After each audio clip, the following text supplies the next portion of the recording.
যে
জগতৰ যক্ষ লক্ষ্য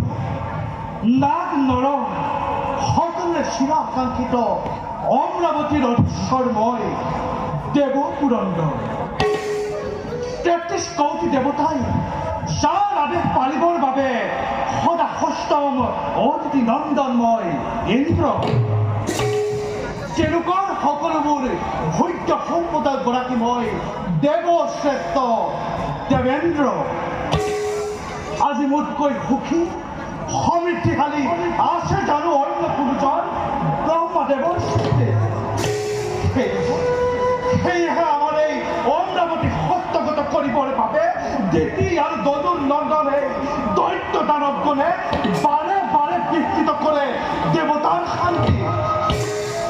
সেয়েহে প্ৰত্যেক মুহূৰ্ততে সষ্টম হৈ থাকিবা চিৰশত্ৰু দৈত্য আৰু দানৱৰ বাবে তাৰ বাবে নিশ্চিন্ত থাকক আপুনি জানো আমি ভালদৰে কৰ্তব্য আমাৰ লাগে মাথো আপোনাৰ আদেশ শত্ৰুক মুহূৰ্ততেই কৰি নিক্ষেপ হৰি সুখীয়নো তোমাৰ উচ্ছ্বসিত বাণী অমৰাৱতীৰ চতুৰ্দিশে সদা সৰ্বদা ৰাখিব দৃষ্টি চাবা যাতে শত্ৰু আক্ৰমণৰ বাবে নাথাকে যেন কৌচিত্ৰ কাৰণ